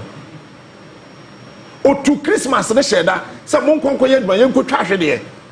Because so many here actually in your revenue, a good bottom. Yet away, 25th December, holiday. Yayama 26th December. Yeah, Ababa holiday. 31st or Saturday. Say see weekday you be an kweduma. It's a conventional holiday. Near the Aquatana sorry them. First, yeah, the holiday Sakao. Yami, the year bend 31st in see Saturday and the first in see Sunday. The following Monday and Tuesday, Yan kweduma. Any abre, I call watch night. Yan Queduma. Ye and one, they are samba Easter. They are bedi Easter Friday. Your friend Good Friday. They are somebody Easter Monday. Easter Monday no so yan Queduma. You say a holiday. We and one, you want Idil Fitl, Idil Adaha. We were holiday. We say back so be holiday so asan dey aka ho. It is a person a chen pepe there. And the Christians no for the Muslims no too. And the Christians here for the Muslims no too. Se kwaku bu nsam so so feje wo mo say say national traditional holiday a. And so so na so ye kwere say ya na say ye ba. I see. We no a ye was 6th March, no problem. Independence Day. 1st July kwere say motwam. 1st July no more dey aba no. 1st July and Asaba until Republic Day. 4th August no more twam. Asaba. It's a hill. You started January. Your 1st January a holiday. February there. Nyame na ye adom and a yeni holiday. But watch this. Vals Day ministers, MPs, DCs. Omu ino biya kwa atade koko ato. Minister, MP, Assemblyman obi akopa bibi koko ato. Until 14 February no. Say a C working day about say radio ni TV here organizing programs na ya ma de kokko bi aboa ye na ya the March 6th March asoso na ya ko April ya ko fa Christmas Easter na ya ba May na ya fa AU day na ya sabe fa ECOWAS de so asa to so na ya ko June first na Rollins wo ho no ka June 4th so esa so holiday na ya ba July 1st July Yeah, distorting the whole. I think we enjoy holidays too much, and we need to sit down as a country. Say, baby, a year kono. Maybe now, 24-hour economy will augment that. Sankente sadia. Let's say until we implement 24-hour economy here, I will propose say we should reduce our holidays. In any case, Cuba has 3 holidays. We should reduce our holidays. Say 25th December na yede traffic say yem kwedba na yede mere na awo ne ba yes no yede holidays bi o wa tena se na wo dwene wa sek omanya ehia yenya ye hia mere de aye adwuma me maka ho me say ye du ba bi a ho JB 60 years na say nipa de call retirement no ye hwe wa ho ode na obetumi akwa ni ma ye 65 yeah sure that's I agree ye 65 no wetuma ye adwuma more e de amagana yede no to nchen a 8 hours na yede ye adwuma no obi na tena ba bi no propose say ukwa adwuma ye adwuma 8 hours side pa na adwen be na ba ntimo ka 8 hours these holidays are those who Ghana had almost saying like 40 holidays. Is it peculiar to most of these African countries? Because I am Osha Gabon, for instance, there were about 20 holidays. I mean, Gabon 20 holidays. So me, I think say, yeah, I was na the year Jubano Kurano. Yeah, na be here. Yeah, who say on mine ye quening. You can't developing country ya. She say Juba wo hopa say yo. Yeah, sure. Developed country there onishi systems and institutions na ye Juba. And Ghana ye developing country no. Ka ye yet memo for the yet say if not more, let's not do less than 10 hours a day. If not more, let's not do less than 10 hours. Very interesting. Me no me no about hata me. How much 5:30? Very good. You be point am me. 11. Okay. That is on air. Debbie. And it's na private work no. You ku ye ho eye adwuma ni yie. Now watch the here say Auntie B or your CEO eba a state institution be to say free zones are. Come back adwuma 9, 10, 11, 12. Or break. Or call lunch. Lunch break, yeah. Lunch no on the office or baba moving pick. Yeah. It's over 2 car free or baba be besa na chair but 1.5 hours. The chance we do 2 hours. 12 no 1 2 lunch 3 no I'm going over 4 yes wapon it's in reality when we adwuma how many hours and until honorable Kojo Banredu be the finance minister okunu wouldn't say workaholism and Kojo Banredu I see because Kojo Banredu to be call office no that ho yeah Kojo Banredu to be that office and president Kufuor swam ya ko bopunu mani bie se be senko fi olman se be senkoda be say pipi ni bia. The guy was working his head out. And baby, I drew a memo hano. As I say, yes, Timanama or mine say 8 hours enough. 8 hours no. enough. Who buy what could live how many days? Go on, I say, maybe I live how many days? Samanyari can go live how many days? That's why you're hey, of course, I mean, it's legitimate. You do baby a society who wants to say, you come here, who now mine or no mine in general, so then we can all go home and retire and rest. But chief. Honorable, so is it something that mobile reconsider and as a will be raised on the floor of parliament? There are a number of holidays, as for mine, 14 public holidays. Does it really support agenda and see any source of mine? JB sir, Oshe holidays are Ghana, I enjoy Sisiana. Metumaka say, apart from the globally, or might be I enjoy to say Christmas holidays, Easter holidays, this Muslim holidays. Ghana, the young Kasaya de you to me, Ashishanu ye 6 March. Yes, 6 March is so proud. Yeah, 6 March. The 1st July there by and 1st July 21st Kwame Nkrumah. May 25th. That is AU Day. And see, so these are globally. No, Workers' Day is the 1st July. 1st July. Yes. Oh. Yes. 1st July. May Day. No. May Day. May Day. First May. The holidays don't do something. And so Oshemwa, Metumaka said the May Day is not Ghanaian proposed globally. Chief, globally. Yeah. And in America for Sabi Omobonka or Motone SMP. And he said so Oshe Ghana, the young Kasayamra Kunin and the young Kasaya inactive idea iron. 6 March, 1st July, and then 21st September. Okay. And I say Constitution Day, 7th. There's another Constitution Day. The Constitution Day, 7th January. No, I know it's the Constitution Day. So I think with that 7th January, when it is the swearing in of a government, and not a warranty but for it comes every 4 years. Yes, but it was made a Constitution Day by the previous administration, which I think going forward, meaning the Interior Minister once Committee of Defense and Interior Asia, some of these amendments could be made, but for now, Ghana and Kasa ama holidays abeka hono. We can talk of the 7th, the 6th March, the 1st July, and then the 21st September, which is Kwame Nkrumah's Founders Day 4. And the Shark Day and Abeka Idifetel, the day after celebration of, so making 5. All right. The remaining ones are globally accepted. Or we should. Honorable, not to cut you, I think that it's our holidays now, a year religious holidays. And for so ben pana de bromino. So it's a subject for national discourse. I mean, and for so ben pana de bromino. Can we one day say that a Christopher Nkrumah 25th December the year Christmas convention, the cleaning the whole country.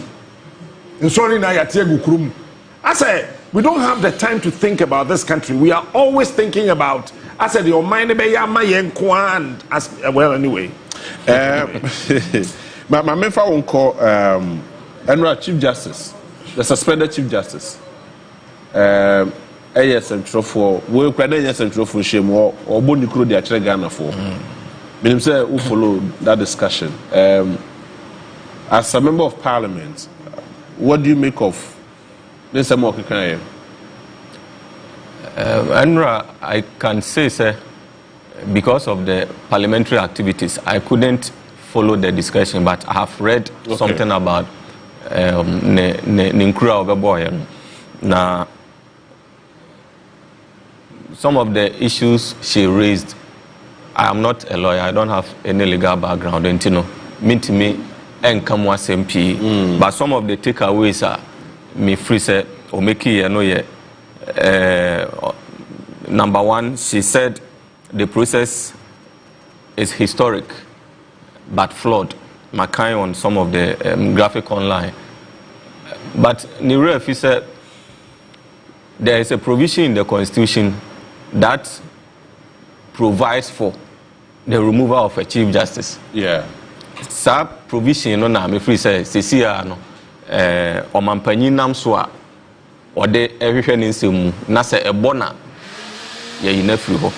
So to say the process is historic no meaning say ono ankasa no onye ntumu say constitution no the woman no ebi betimi asi. So she claiming is historic no bibia no there's a first time, so she will be the first person. Say, born on Yina. No, she will she's be not the first to be removed, though. As a Chief Justice. No. From her, I have told you, say NPP for review of history. I won't remember her. Is she the first Chief Justice to be removed from office? Kwame Nkrumah was a Chief Justice not removed from office. No, but I think he is referring to from 1992. 1992 is a Chief Justice. Now, before 1992, Chief Justice. So, or can 1992 Constitution referring she's to not until the one says she's not the first Chief Justice. But in reference to the 1992 Constitution, I think and in the Fourth Republic. Okay, well.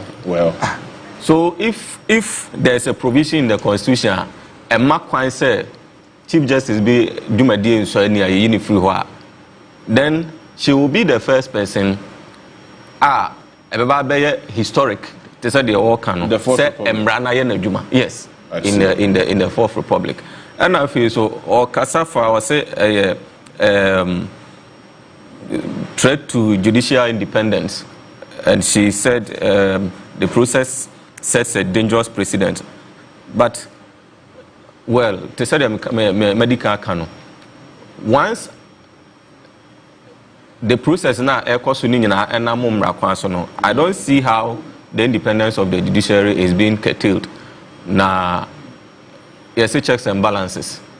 If there is a checks and balances, and the president has something in the Constitution that mandates him to activate a certain process, then she cannot talk about judicial independence, because if judicial independence, and so on budget grab parliament for approval. So there is nothing about judicial independence. So judicial independence is on budget grab for approval. From what she's saying, if you are independent, also to me will be okay. But don't just say you're independent, because the Constitution mandates, there's a provision in the Constitution a mandate to the executive to start a certain process for the removal, and even the Chief Justices are appointed by the president. Yeah. And when you talk about independence, I say what wakunyam edi asem. And as our independence, we enjoy. And yet, what the asem na we na ehwa achiri asem aba no obi ntimi nka bi. And from what she said, and a venue was say Adu Lodge, baby our mu 80 na asem no. It's a symbol for. I say, instill fear in her. I have heard some commentaries, or some of these hearings should have happened at the Chief Justice's conference room. You are a subject of investigation. Now, you say conference room say you investigate too. I think sometimes you say Torkorno. Now we will say seeing out the Becca. These are some of the issues I have. And you know, she has stated that she's not ready to resign. Yeah, because resign. Yes. When you say Asante Fobu baby ana bebubi, or I say sebi and you go say mfatakaniba. I don't think she should wait for the final determination of her fate. She knows. Many lawyer, many judge, but meet me I can to say the Chief Justice will be removed. She hasn't been removed, but she will be removed. Yes, and you know, and can temper na what the crata betum say. Baby, my Jumadu no maso Ghana. My teachers almost say, Chairman, now, so Now you the benefits in as for the idea and you see, she is looking at the benefits she will enjoy, not serving Mother Ghana. I see. Interesting. Chairman, what is that? Jamie, me. Mamen Kasim way. Yen kanchi Antaraba. Antaraba, yeah. Na Antaraba on Sedon Wasade. Chief Justice Nobedi Ghana Yeneza. Yeah, under the car. Joe Mahama, President Norizi, but Ghana on your Joe Mahama. Speaker, Right Honorable Bagbin. Speaker Norizi, Ghana Yeneza. Afanyo makin no nye bully than offended. Haruna Mahama Ayarga. Minority na majority leader na worrizi Ghana onye wanta. Was it Omani baby shawon sada shadow na ye monye ye. Na iye wadwen de ameze ahade na mifi. Ikuyi na wazame bay. Inti maku no wona adwene ye won dam na ameme ye na later Omani be fiwaba. That is when you would appreciate the Omana yetimin bibi anya fala tra them. Oje, Chairman. And no anyo bia na share Chief Justice so on your press conference. Me kra minti bi kra da o. Eni po tu ni funu we pra no. Asa mo man no fans hunu kwa. There be anya fans. Jamie, minimum NPP change Chief Justice. Ye wo ye darga bruta. Mo asin. Nasa me kawon be fiba ye darga bruta ye betumi ye nua ma ye ni ye yodom na ye se chama wontumi wo he wo sorry o sana party no niema bi e be wura mu nansen no ete why the swan say after 2 months on returning second day aka me na me kan ya na so no one kan yeah sure o so okodi kakra no no bedroom fie no or check here na bosumi mienu na return the aka no why na ka chen so mfa the aka no again edan na o se ho na ye di na sem no etin ka Chief Justice person fa the police headquarters ana chief but me I am reliably informed say ye kana sem no ewo Australian House ewo Ghana ha wo de twen baby ono ka say ye kana sem no ye mfa ne saa enso nya ho ne ye kana sem no nya ho de ye kana okay won wontro a obedi ye mfa ne say ho na ne kura de ye kana sem no nti ompe NIB office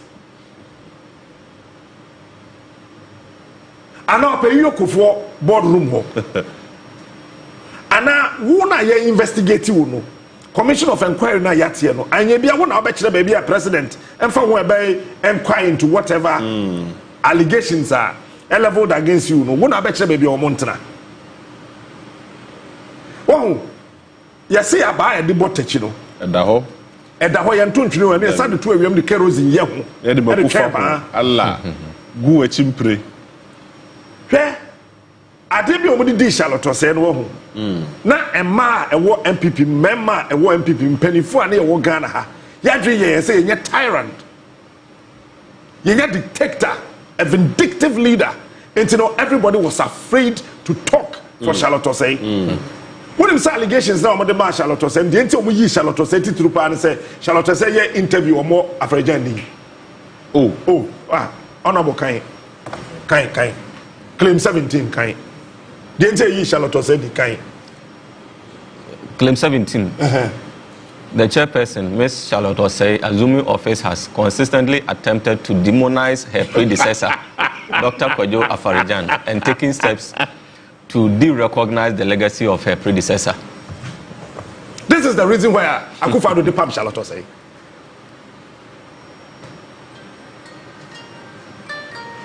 Me buy no be morning show as a member machaye. Na me see nipa no be morning show me money din a ye dey yimadi. This is the reason Akufo-Addo depam Charlotte Osei. Oh God. And on mine ye din ye tena ho. obi ankasa na ema MPs wo ho that time you oba chief of staff ada Charlotte Osei shanase fema parika na no tumudin e ko 50,000 ko mo bi ko ye de papa yi wan kan ho hwe na ye de asem we e di Charlotte Osei bisa Charlotte Osei he honorable one day Charlotte Osei your friend wo mpanifo bi enim Bema ba ko hwe nanim ka chen say look at the way you are dressed, who are you seducing? Must you dress like this as EC was? For Christ's sake, how can you speak to a lady like this in public? How? Say dressing crassunti and say Pam Charlotte Osei. And on mine no ye din ye tra me a message ye kufo. Or my coffee pot of a cotrafi or could live 80 years. Yeah, no, that's Sutrianica. Yan cano crew won't peck with what's one time. Jay could form a coffee pot of it. Or no, the coffee, where's the coffee? Yeah. Coffee, my coffee cotrafi. Say, uncle leave, or my memory, a co live in fear water. Coffee pot of a cotrafi 80 years. Number soon be a pit near Tuerca. You really start calculating the benefits of the kind of home. So one pound no live. Abba, JB, Abba. Me, I think that. Well, any can say obi nyeshia ye pam no. But hey, nipa bia ye dey asemato no say wedi born no say wedi a onim. Yeah, oh yeah. Ti asem we minim de we obedi be kotwi. The chairperson, through her arrogant posture, brought embarrassment to the commission by refusing to grant audience to the members of the National Peace Council. There's a one teach Peace Council for almost 3 years. Debbie. Honorable Kanyebia, Claim 19. The chairperson, through her arrogant posture, brought embarrassment to the commission by refusing to grant audience to the members of the National Peace Council and the leader of the Africa Union delegation, Mr. Thabo Mbeki, the former president of South Africa during the 2016 general election. No, but what has that got to do with the elections? In the heat of the elections, what's the Peace Council for say change that? Seriously, but my fear for these are the reasons why Charlotte Osei was sacked. I am not saying that we should do the same thing to the Chief Justice. Meanwhile, he's independent. He's independent. Also, I take 71. And yesterday, ma, anti-Arabi, your portrait, anti-Araba. It done now. I say, "Impedable ko home work kawa 7." Kobre Japan or Tinaho or your presidential press secretary. Onu po ne papa ni po ukunu ho. Osuka sana I say, "Impedable ko hon." I want a president who fought the president. Anyway. Oh, more on them, a poncho, more on them. Aye, a poncho, anti-Araba. Yes, sir. I will him there. A resigner, it's who benefits one saranka. The mama, for the benefits of one coffee. President put your benefits now, each woman you be with. All right, yeah, that's it. The book of you, it's a task. Why wouldn't you want to do that?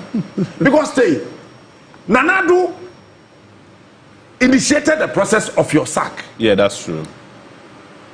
Nanado started say, "Oh, you ready?" Yeah.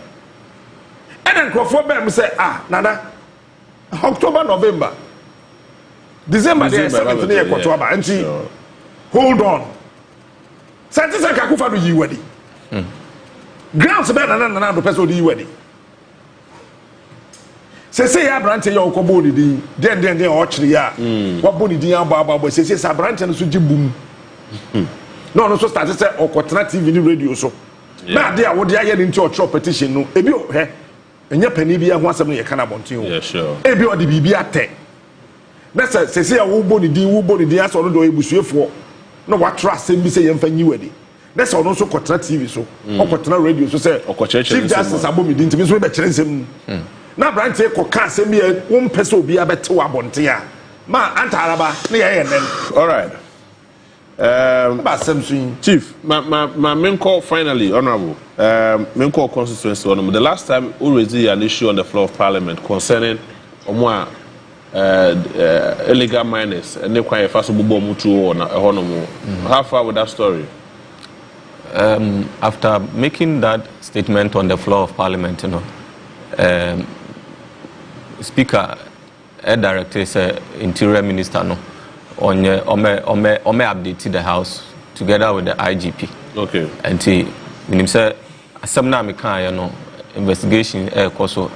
You cannot just stand on the floor of Parliament and make a statement before our becano. Now, him say, "Enyentro anankontumpo na wucha." Enti minim say Interior Minister and IGP at the appropriate time. But enyansun sanso constituency nesu because a free samre that indiscriminate shooting of community people in the name of encroaching concession maintained.